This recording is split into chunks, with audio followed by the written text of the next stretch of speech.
Assalamualaikum warahmatullahi wabarakatuh. Kami dari kelompok 7 kelas 2B PG PAUD Universitas Pendidikan Indonesia Kampus Serang yang beranggotakan Fatinah Wala Zahra, Ning Intan Lestari, Safira Fitriani, Siti Anissa, dan saya sendiri Zulfah Alifa Ashab. Hadirnya saya di sini sebagai moderator yang akan membimbing diskusi sejarah perkembangan kebijakan pendidikan anak usia dini di Indonesia periode 2010 sampai 2020. Marilah kita menyimak pemaparan diskusi sebagai berikut. Pada tahun 2010, pemerintah menerbitkan Standar Nasional PAUD Nomor 58 Tahun 2010. Pengembangan kurikulum pada tahun ini dikenal dengan Kurikulum Tingkat Satuan Pendidikan atau yang bisa dibilang KTSP. Lebih mengacu pada Standar Nasional Pendidikan atau SNP. Standar Nasional PAUD merupakan hasil kajian yang dilakukan terhadap standar kompetensi TK dan RA 2004. Standar ini ditujukan untuk seluruh anak usia dini, yaitu dari usia lahir sampai 6 tahun. Sehingga, kegiatan pengembangan suatu aspek dilakukan secara terpadu dengan menggunakan pendekatan tematik. Perubahan kurikulum dari tahun sebelumnya tidak hanya berubah secara label saja, namun juga diiringi dengan perbaikan sistem pendidikan PAUD, khususnya agar anak usia dini dapat mencapai perkembangannya secara optimal. Periode 2010 sampai sekarang pun ditandai dengan kebijakan penggabungan pembinaan PAUD formal dan PAUD non-formal di bawah Direktorat Jenderal Pendidikan Anak Usia Dini Non-Formal dan Informal, atau yang dipanggil sebagai PAUDNI, melalui Peraturan Presiden Nomor 24 Tahun 2010 tentang Kedudukan, Tugas, Fungsi, dan Tata Kerja Kementerian Negara Republik Indonesia, sebagaimana diubah dengan Peraturan Presiden Nomor 67 Tahun 2010. Pada perjalanan sejarah pembinaan PAUD di Indonesia, akhirnya terjadi kristalisasi bentuk-bentuk satuan PAUD dengan berbagai karakteristiknya yang meliputi TK, termasuk Taman Kanak-kanak Bustanul Atfal atau TKBA, RA, KB, TPA, satuan PAUD sejenis, serta PAUD berbasis keluarga dan atau lingkungan. Perkembangan PAUD pada tahun 2011 yaitu adanya kebijakan dari Menteri Pendidikan dan Kebudayaan Muhammad Nuh. Kebijakan yang pertama adalah penataan kelembagaan. Hal ini penting dilakukan karena pemerintah hanya akan memberikan bantuan pada institusi PAUD yang resmi dan jelas keberadaan serta pelaksanaannya.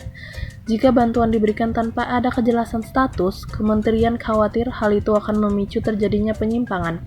Kebijakan kedua terkait tutor pendamping dan guru TK akan diatur dalam Undang-Undang UU Guru dan Dosen. Apakah para tutor itu harus S1 atau D4? Maka harus disiapkan standarnya, bukan sekedar dari kualifikasi pendidikan tapi juga kompetensinya. Atau bisa juga cukup tamatan tingkat SMA, tapi diberi pelatihan, ujarnya. Kebijakan ketiga terkait dengan konten, isi, dan bahan ajar. Kurikulum PAUD tentu tidak sama dengan kurikulum yang ada pada pendidikan dasar. Esensi PAUD merupakan sambungan neuron-neuron sinapse yang terdapat dalam sel otak.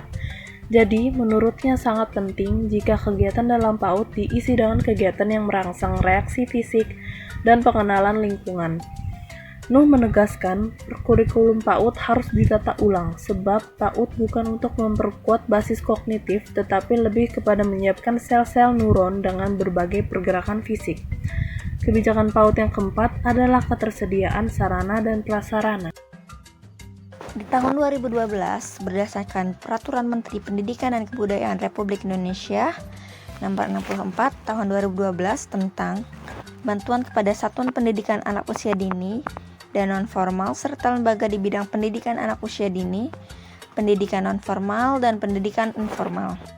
Dalam peraturan menteri ini, yang dimaksud dengan menteri adalah Menteri Pendidikan dan Kebudayaan, Direktur Jenderal adalah Direktur Jenderal Pendidikan Anak Usia Dini, non-formal dan informal, pemerintah daerah adalah pemerintah provinsi dan pemerintah kabupaten kota, sedangkan pemberian bantuan bertujuan untuk meningkatkan ketersediaan, keterjangkauan, kualitas, kesetaraan, dan kepastian layanan pendidikan anak usia dini.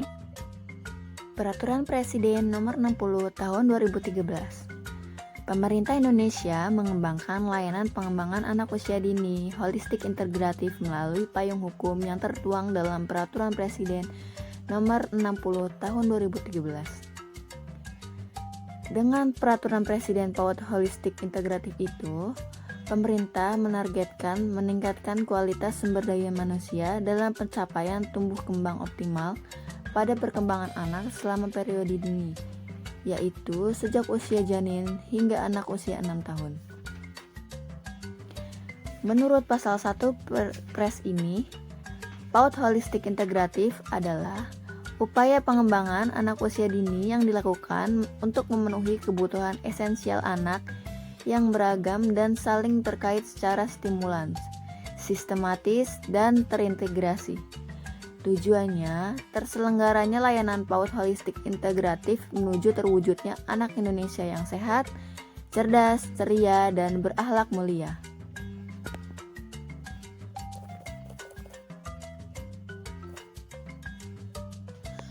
Untuk mencapai itu, ada 6 strategi, yaitu penguatan dan penyelarasan landasan hukum, peningkatan advokasi, komitmen koordinasi, dan kerjasama antar interaksi pemerintah, lembaga penyelenggaraan layanan, dunia usaha, dan organisasi terkait.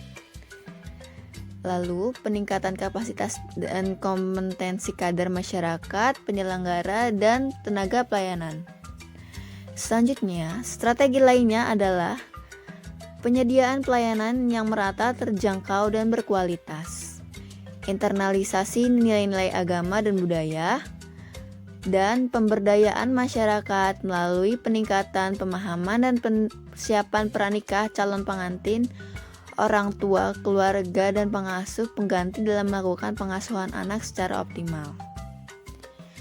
Menurut peraturan presiden ini, penyelenggaraan PAUD Holistik Integratif dilakukan oleh pemerintah daerah, dan masyarakat. Pemerintah bertanggung jawab untuk menetapkan norma standar, prosedur, dan kriteria termasuk melakukan supervisi, advokasi, dan pelatihan. Berdasarkan bunyi pasal 7 ayat 2 Peraturan Presiden Nomor 60 Tahun 2013 itu. Sementara itu, pemerintah provinsi dan pemerintah kabupaten kota juga bertanggung jawab untuk melaksanakan pelayanan pengembangan anak usia dini, melakukan bimbingan teknis pada penyelenggaraan layanan. Selain itu, melakukan supervisi atas kegiatan pengembangan anak usia dini dan melakukan evaluasi dan pelaporan. Pada tahun 2014, dikeluarkannya beberapa peraturan Menteri Pendidikan dan Kebudayaan Republik Indonesia, yaitu yang pertama, Permendikbud nomor 84 yang membahas mengenai pendirian Satuan Pendidikan Anak Usia Dini. Yang kedua, Permendikbud nomor 137 yang membahas mengenai Standar Nasional Pendidikan Anak Usia Dini yang meliputi ketentuan umum PAUD, lingkup, fungsi, dan tujuan PAUD, standar tingkat pencapaian perkembangan anak, standar isi, standar proses, standar penilaian, standar pendidik dan tenaga kependidikan, standar sarana dan prasarana, standar pengelolaan, dan standar pembiayaan. Yang ketiga, Permendikbud nomor 146 yang membahas mengenai kurikulum 2013 pendidikan anak usia dini yang meliputi kerangka dasar dan struktur kurikulum PAUD, pedoman deteksi tumbuh kembang, pedoman pengembangan kurikulum tingkat satuan PAUD, pedoman pembelajaran, pedoman penilaian. Pada tahun 2015, Sekretaris Ditjen PAUD dan Diknas melakukan rapor untuk mensosialisasikan serta mengharmonisasikan kebijakan program pendidikan anak usia dini dan pendidikan masyarakat untuk jangka waktu 2015 hingga 2019 yang dilakukan di Bandung pada tanggal 13 Agustus 2015. Pada tahun 2016 tentang kebijakan pembangunan di bidang PAUD dan Dikmas. Yang pertama, kurikulum. Menerapkan K13 PAUD, memperluas penerapan KKNI pada lembaga kursus dan pelatihan, dan mengembangkan kurikulum pendidikan, keaksaraan, dan kesetaraan serta kurikulum pendidikan keluarga. Yang kedua, peserta didik, meningkatkan kapasitas orang tua, guru, wali kelas, kepala lembaga, atau satuan pendidikan dalam melakukan pendampingan peserta didik dan penciptaan ekosistem pembelajaran yang bermutu. Yang ketiga, sarana dan prasarana. 1. Membangun PAUD rujukan tingkat kabupaten atau kota, pembangunan gedung PAUD baru, ruang kelas baru, rehabilitas gedung PAUD, dan penyediaan bantuan alat permainan edukatif PAUD. Yang kedua, pembangunan pusat-pusat rujukan, kursus-kursus pada setiap kabupaten atau kota, bantuan sarana pembelajaran kursus dan pelatihan. Yang ketiga, membangun PKBM, TPM, dan SKB rujukan pada setiap kabupaten atau kota dan menyediakan bantuan sarana. Yang keempat, pendanaan. 1. Meningkatkan efisiensi dan efektivitas penggunaan anggaran. Yang kedua, mendorong pemerintah untuk meningkatkan proporsi alokasikan anggaran penyelenggaraan PAUD dan Dikmas secara bertahap hingga minimal 15% dari total anggaran pendidikan daerah. Yang kelima, tata kelola. 1. Meningkatkan akuntabilitas dan transparansi pengelolaan PAUD dan Dikmas.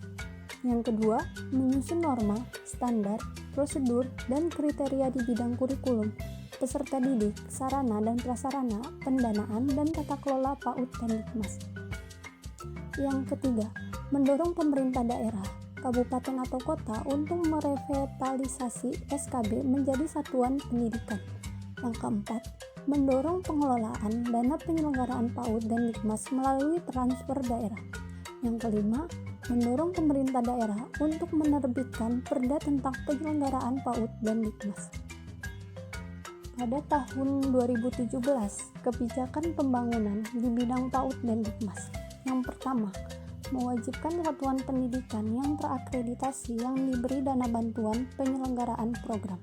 Yang kedua, satuan pendidikan yang terakreditasi yang berhak menyelenggarakan ujian kesetaraan tingkat satuan pendidikan.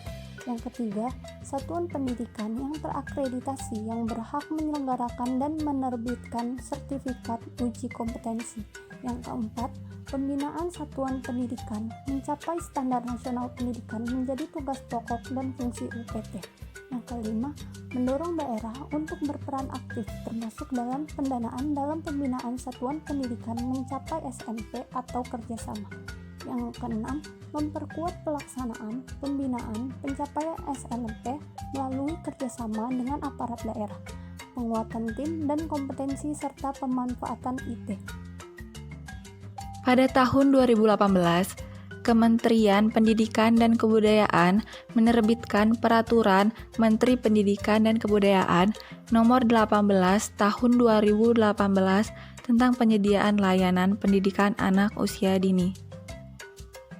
Pada tahun 2019, ditetapkannya kebijakan Direktorat Jenderal Pendidikan Anak Usia Dini dan Pendidikan Masyarakat tentang perluasan akses secara masif, peningkatan mutu, upgrading program, penguatan sinergi, serta penguatan tata kelola. Pada tahun 2020, pertama, pemerintah menetapkan kebijakan dalam Peraturan Menteri Pendidikan dan Kebudayaan Nomor 19 Tahun 2020 tentang perubahan atas Peraturan Menteri Pendidikan dan Kebudayaan Nomor 8 Tahun 2020 tentang petunjuk teknis bantuan operasional sekolah reguler.